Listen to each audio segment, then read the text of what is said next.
Para mí es verdaderamente un honor el cerrar esta serie de actividades que hemos venido realizando a lo largo de todo el año lectivo 2010, con ocasión de cumplirse 50 años de la publicación de esa obra fabulosa que es Los Fundamentos de la Libertad.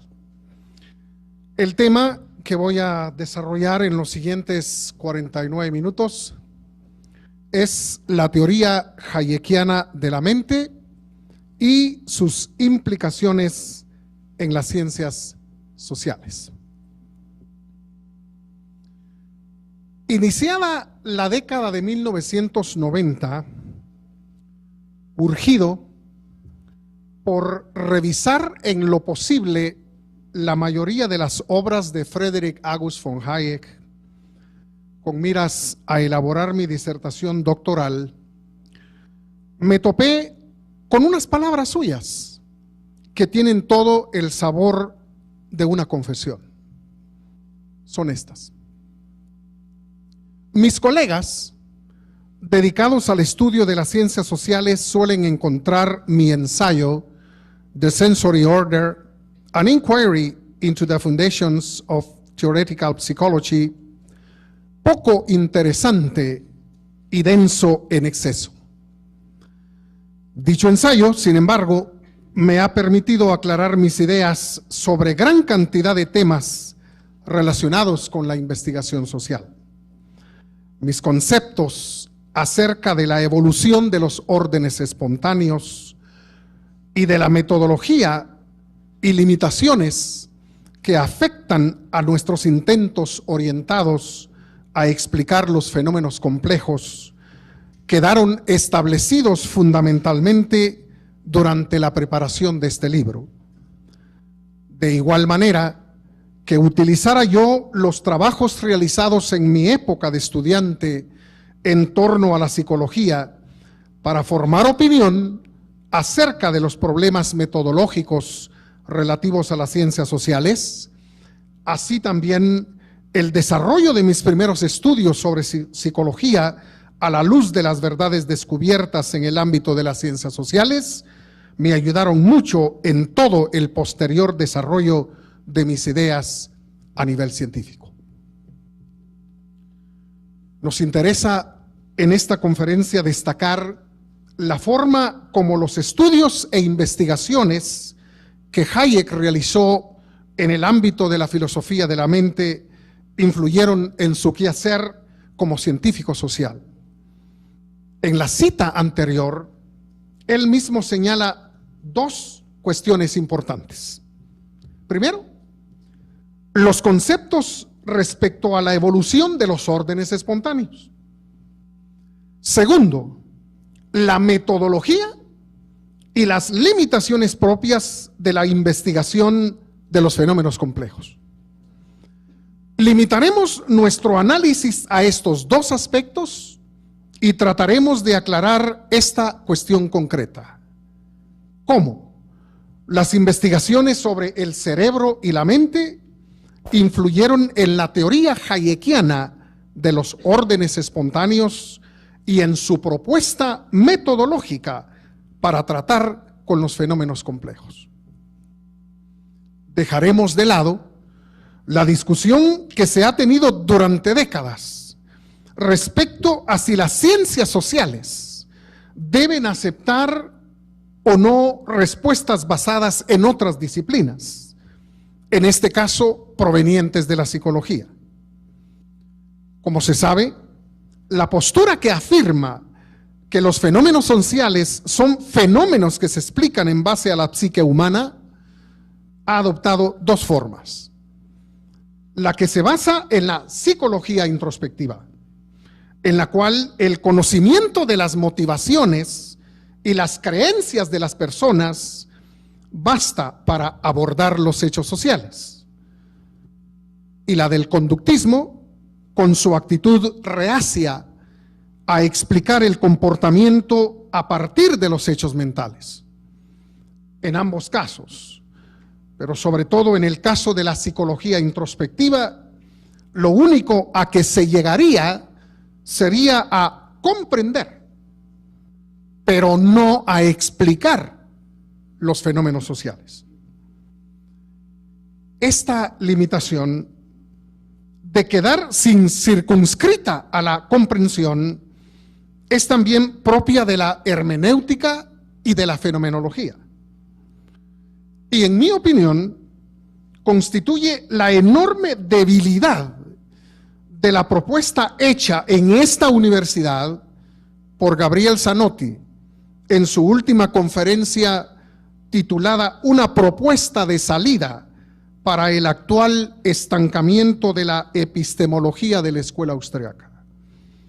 Pues Zanotti propone la fenomenología para hacer avanzar la discusión sobre el método en la escuela austriaca. Esta propuesta olvida que la comprensión es un proceso mental, pero no constituye una explicación científica a los fenómenos propios de la vida en sociedad. Olvida también que no se trata de comprender, sino de proveer explicaciones a los fenómenos sociales. Sobre todo porque la comprensión es cuestión personal, es cuestión de sentido, mientras que la explicación es a lo que el tratamiento científico de los hechos aspira. Hayek fue un investigador genuino de lo auténticamente humano, lo que equivale a decir que fue más allá de lo social, puesto que lo social es solo un aspecto de lo humano. Al finalizar la Primera Guerra Mundial, tenía ya ciertas y serias inquietudes por los temas psicológicos.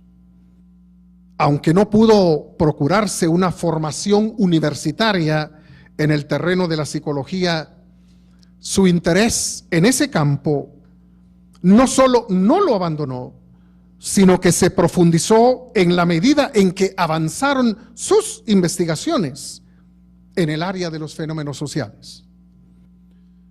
Una cuestión que debe recordarse es que, junto a Ludwig von Mises, Hayek mantuvo una actitud crítica frente a la llamada psicología científica imperante en el momento.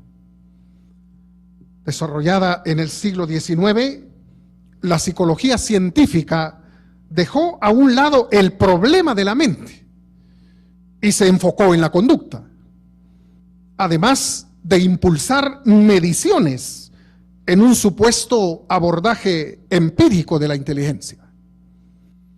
El problema con esta psicología fue haber abandonado el problema cognitivo y mantener un particular desprecio por los estudios denominados teóricos o especulativos. Hayek asegura que 30 años después de iniciado su interés en el problema de la mente, las cosas seguían igual.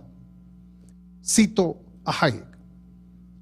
30 años después, examinando la literatura psicológica moderna, descubrí con gran sorpresa que el problema específico por el que me había interesado permanecía más o menos en el mismo estado en que se encontraba cuando me ocupé de él por primera vez. Parece, si no es demasiado presuntuoso para un profano sugerirlo, como si la escasa atención prestada a uno de los problemas básicos de la psicología fuera el resultado del predominio que, durante este periodo, ejerció un planteamiento demasiado empírico y el excesivo desprecio hacia la especulación. Y Ludwig von Mises, por su parte, había señalado lo inadecuado de la aplicación del análisis positivista a lo auténticamente humano. Esa constituye la hipótesis central de su obra Teoría e Historia de 1957. Hayek asegura que sus propuestas teóricas sobre la mente humana lo llevaron a establecer las limitaciones con las que nos enfrentamos al estudiar fenómenos altamente complejos. Limitaciones que afectan también, por supuesto, el abordaje metodológico para tratar dichos fenómenos. La idea de los fenómenos complejos se hace necesaria en la medida en que nos alejamos de la materia inerte, de lo inanimado, y nos aventuramos en el ámbito de lo animado. Pero sobre todo cuando tocamos estas tres esferas: la de la vida humana, la de la vida en sociedad y la de la vida de la mente. Aunque al lego le parezca que los problemas y los fenómenos del aspecto material del universo son muy oscuros y difíciles, la verdad es que, aunque posean un grado importante de dificultad y complejidad, resultan en último análisis sencillos y fáciles en comparación con lo que ocurre en la mente, en la vida y en la sociedad. Al ocuparse Hayek de los fenómenos mentales, ingresó a un mundo que necesitaba de intuiciones guía que señalaran un camino a seguir diferente del positivismo dominante en Viena en las primeras décadas del siglo anterior. Efectivamente, las geniales intuiciones hayekianas sentaron las bases para el avance en las exploraciones sobre el cerebro que constituyen el día de hoy lugares comunes en los laboratorios de neurociencias del mundo entero. Al intentar explicar cómo se forma en nuestro organismo una réplica del mundo exterior que encaja perfectamente con él, al que llama, con las advertencias del caso, modelo o mapa, Hayek colocó en el camino correcto las investigaciones sobre el cerebro y la mente. Alejado de las simplezas con las cuales los filósofos habían tratado el problema mente-mundo, yo realidad, Hayek llegó a proponer que en algún sitio del sistema nervioso, creía que quizás en la corteza cerebral, ha de existir un correlativo que estructural y funcionalmente tenga una relación isomórfica con ese modelo, mapa o réplica de la realidad. Eso lo llevó a conseguir tanto a la mente y al cerebro como dos redes cuyos elementos y cuyo orden coinciden perfectamente, con la diferencia de que una está integrada por sensaciones y la otra por conjuntos de neuronas. De este modo, el orden sensorial tiene correspondencia con la organización de la corteza. En su búsqueda de explicaciones, Hayek le concedió enorme importancia a la conectividad entre las neuronas, por un lado, y a las relaciones entre lo que guardamos en la memoria nerviosa y lo que nuestras terminales receptoras, que son los sentidos, nos hacen percibir del entorno. Parece no haber nada, pero nada, en la operación de nuestra mente que no encuentre su base en la conectividad y en la relación. Es a este aporte a lo que Joaquín Fuster denomina el giro copernicano que Hayek impuso a la psicología. Cito a Fuster: es en el poder de la combinación, a saber, de la relación, donde Hayek encuentra la clave de la percepción y por lo tanto del orden sensorial. Lo hace forzando a la psicología a dar un giro copernicano. Allí es donde Hayek encuentra el fulcro para su giro copernicano en la evolución de la especie y del individuo.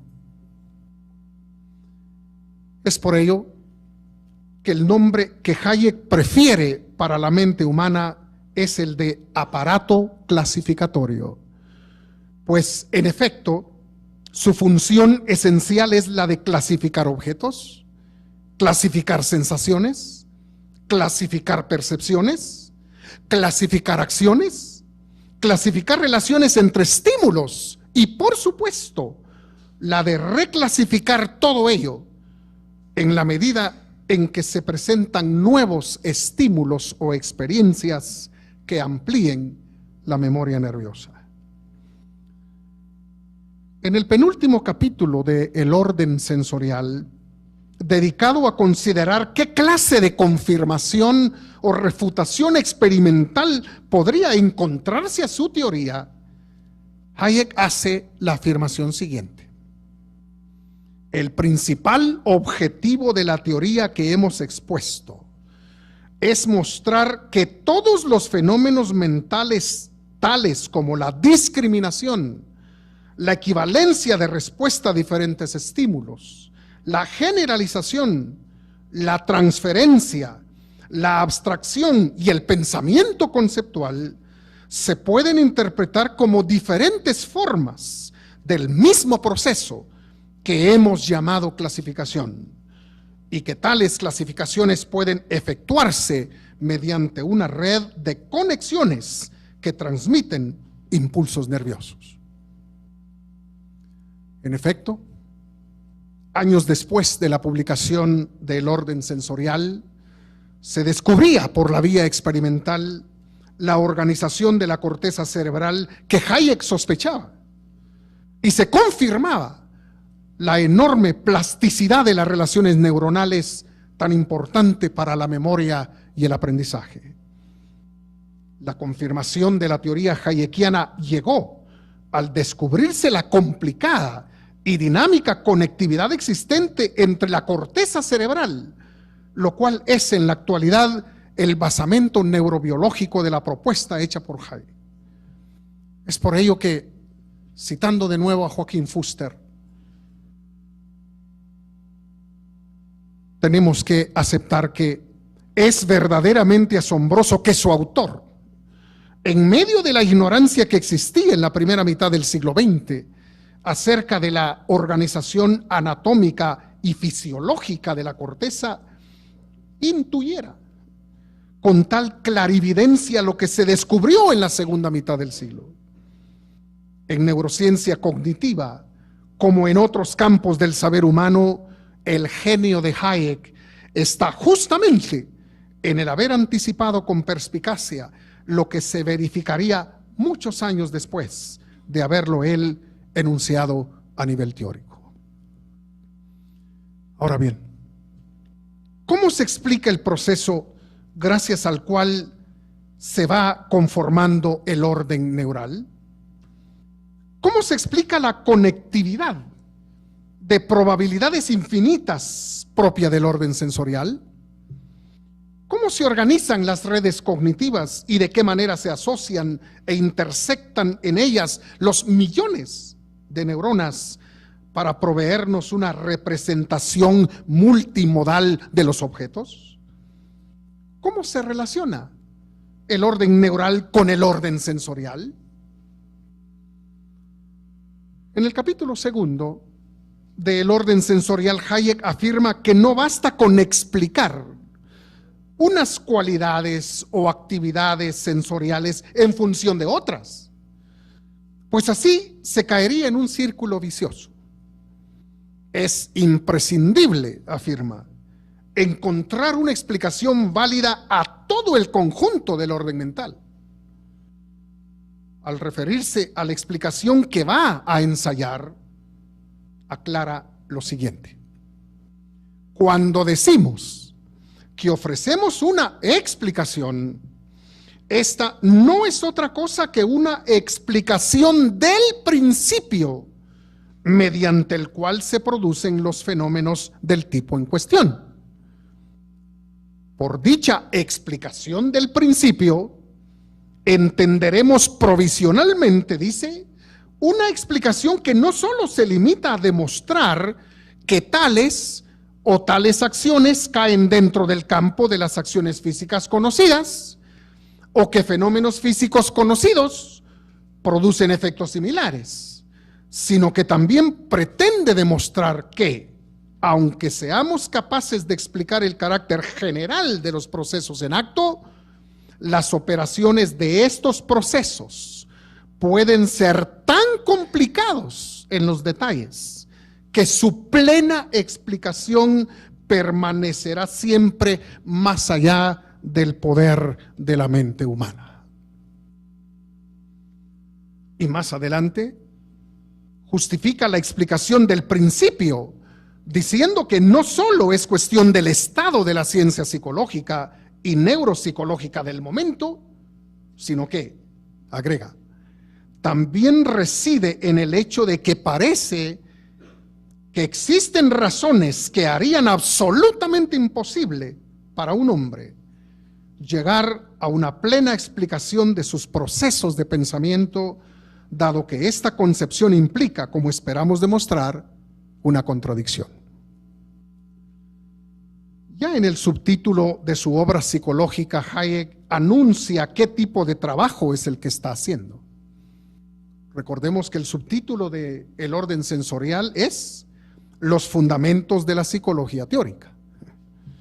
Porque efectivamente le interesa hacer un trabajo como el que se efectúa en la física teórica o en la biología teórica. Es decir, una teoría muy distinta de la que efectúa el experimentador que vive atado al hecho que observa. En el plano teórico, por el contrario, lo que se busca es establecer la esfera, el ámbito en que ocurren y se presentan con muchas variaciones los hechos que interesan. Ahora bien, la explicación del principio no solo es la única posible, por cuestiones del enorme número de variables que se tendría que manejar, también es la única, porque en el caso de la mente, esta tendría que tener un grado mayor de complejidad que el que tiene para poder explicar lo que en ella ocurre, lo cual, como lo ha señalado Hayek, resulta en una total contradicción y en un absurdo. Cito literalmente a Hayek. Si esto es así, quiere decirse que ningún agente explicativo puede nunca explicar objetos de su misma clase o de su mismo grado de complejidad, y que por tanto el cerebro humano nunca podrá explicar completamente sus propias operaciones. Y páginas más adelante señala tajantemente que la idea de una mente que se explica a sí misma es una contradicción lógica, un absurdo en el sentido literal de la palabra, y el resultado del prejuicio según el cual debemos ser capaces de tratar los acontecimientos mentales del mismo modo en que tratamos los acontecimientos físicos. Como lo señala en la cita con la que abrimos esta conferencia, Hayek descubre que hay serias limitaciones al tratamiento que le podemos dar a los fenómenos mentales. Nos limita el número de variables involucradas. Nos limita la naturaleza misma del orden sensorial. Y nos limita el hecho de que aún cuando se trata de fenómenos ligados a lo físico, no pueden ser tratados como tratamos lo físico en general. El rechazo que Hayek manifiesta por la denominada sociología del conocimiento se debe a la pretensión inherente a dicha disciplina de querer reducir lo mental a cuestiones materiales, que es lo que Hayek demuestra que no es posible. La última oración con la que concluye el orden sensorial es esta: aún sabiendo que el género de acontecimientos mentales que experimentamos puede ser producto de las mismas fuerzas que operan en el resto de la naturaleza, jamás seremos capaces de establecer a qué eventos físicos particulares corresponde un evento mental particular. La propuesta hayekiana de que la explicación del principio constituye la única explicación plausible en el ámbito de los fenómenos mentales ha resultado igualmente fructífera en el terreno de la vida en sociedad, pues al igual que el aparato clasificatorio, la vida en sociedad es un todo verdaderamente complejo. La noción de complejidad ha invadido el campo de diversas ciencias, obligando a que se efectúen cambios importantes en la epistemología científica. Un ejemplo de ello lo constituye la obra del Premio Nobel de Química 1977, el belga Ilya Prigogine.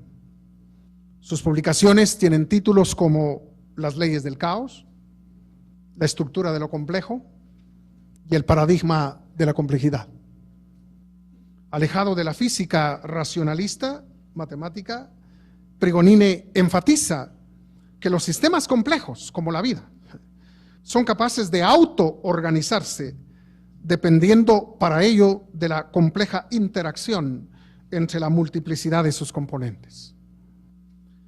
Pero por mucho que impresione el recurso a la complejidad en el trabajo científico actual, hay que recordar que ese concepto fue acuñado por el biólogo austriaco Carl Ludwig von Benthalamphy al proponer su conocida teoría general de los sistemas.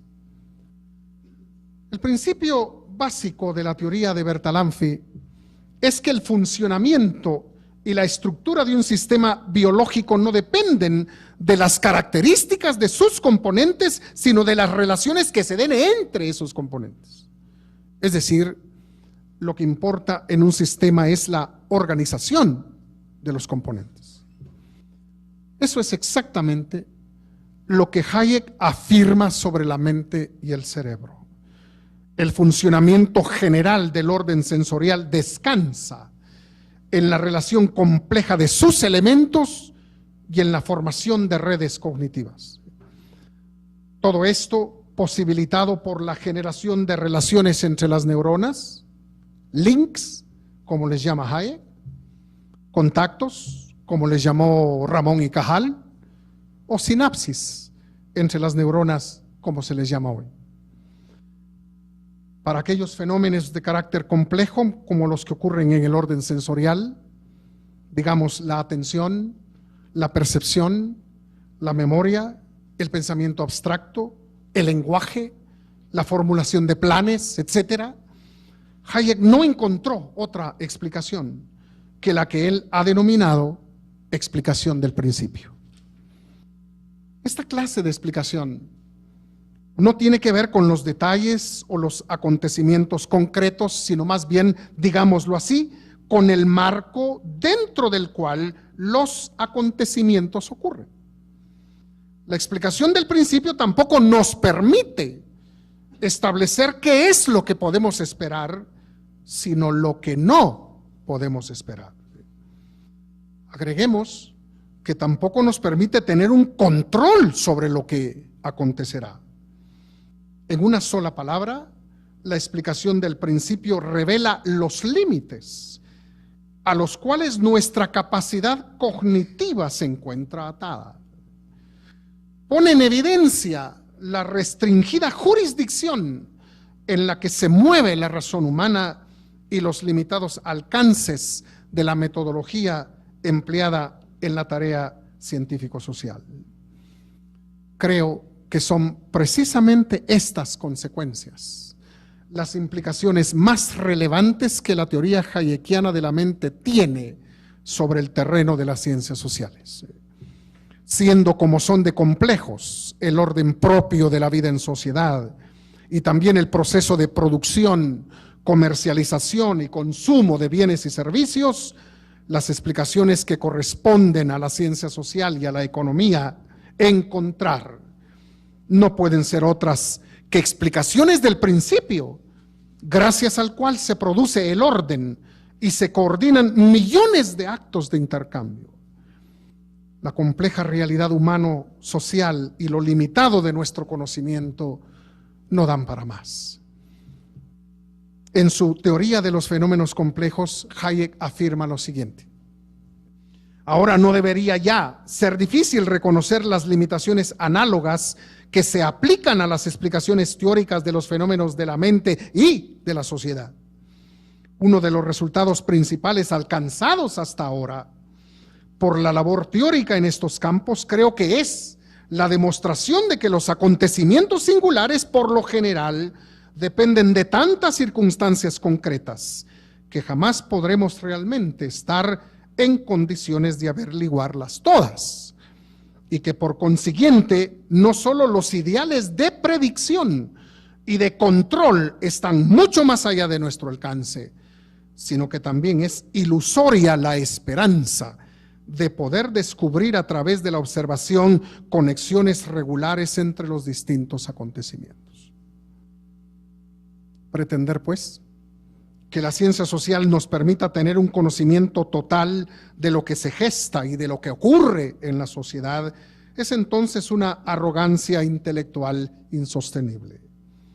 Por el contrario, adquirir conciencia de la complejidad cuantitativa y cualitativa de los fenómenos sociales debe conducir a una actitud diferente. Hayek dice: la percepción de la imposibilidad de tal conocimiento completo induce a adoptar una actitud de humildad y de respeto ante esa experiencia del género humano en su conjunto, de la que los valores y las instituciones de la sociedad existente son un precipitado. El papel que debe cumplir el científico social debe entonces ser replanteado. No se trata de controlar o dirigir las relaciones de cooperación entre los hombres. Tampoco consiste en promover el aparecimiento de ciertos resultados considerados deseables. Si el científico social se encuentra ante fenómenos de elevada complejidad, lo que le corresponde es propiciar las circunstancias favorables para que el principio gracias al cual funcione el orden y la cooperación opere, aunque no pueda controlar el resultado final. Dice Hayek: estas actividades en que somos guiados exclusivamente por un conocimiento del principio en que se basa algo determinado, podrían acaso describirse mejor con el término cultivo que con el término corriente de control. Cultivo en el sentido en que el campesino o el jardinero cultiva sus plantas, cuando solo conoce y puede controlar algunas circunstancias determinantes, y en el sentido en que el sabio legislador o estadista tratará probablemente de cultivar más que de controlar las fuerzas del proceso social. Pero a la luz de las ideas hayekianas, también se coloca en su debido sitio algunos instrumentos metodológicos como la matemática y la estadística. Aunque estos instrumentos son los únicos reconocidos por algunos economistas en la actualidad, resultan verdaderamente inútiles en el análisis de las estructuras complejas autosustentantes. Sirven, eso sí, cuando se trata de relaciones entre variables limitadas en número y además constantes. Pero el orden tremendamente complejo, autosustentante, que genera la división del trabajo y que da lugar a integrar y coordinar los esfuerzos de millones de seres humanos que no se conocen, opera merced a principios imposible de reducir a lo matemático o estadístico. El orden que corresponde al fenómeno de la cooperación basada en la división del trabajo se autogenera, se autosustenta y se autorrestaura gracias a un proceso permanente de generación, transmisión y adaptación de conocimiento o información. Este tipo de conocimiento que los estudiosos de la filosofía y de la ciencia social siguen sin entender, se basa a su vez en la variación constante de las circunstancias. Dice Hayek, para abordar debidamente el análisis de la actividad económica de los grandes agregados de la población, es necesario hacer referencia a un modo de ininterrumpido flujo de hechos que constantemente deben ser adaptados a la evolución de circunstancias que solo en mínima proporción conoce cada uno de los agentes que en el proceso intervienen. Es la naturaleza de los fenómenos complejos lo que establece límites a nuestro conocimiento y al método empleado para su examen. Se trata de sistemas o configuraciones en permanente cambio, en los cuales la información también está variando. Cada uno de los elementos vive inmerso en una adaptación constante y dinámica. La idea, dice Hayek, de que resulte posible descubrir dentro de estas estructuras relaciones cuantitativas constantes mediante la observación del comportamiento de determinados agregados o promedios, es hoy en día el obstáculo que en mayor medida impide la adecuada comprensión de estos fenómenos complejos. Los problemas con los que tiene que enfrentarse la explicación de estas estructuras nada tiene que ver con las leyes de los grandes números. Y concluye, desgraciadamente, las técnicas de este tipo de investigación se aprenden con relativa facilidad, lo que sitúa en puestos de responsabilidad docente a personas que en realidad poco entienden lo que se está investigando, con lo que sus esfuerzos se suelen confundir con lo que es verdadera ciencia. No cabe duda, entonces, que las intuiciones guía que Hayek tuvo al abordar los problemas del orden sensorial lo condujeron a establecer la forma de tratar los fenómenos propios de la vida en sociedad y a descubrir los límites insalvables inherentes a la metodología de las ciencias sociales. Gracias.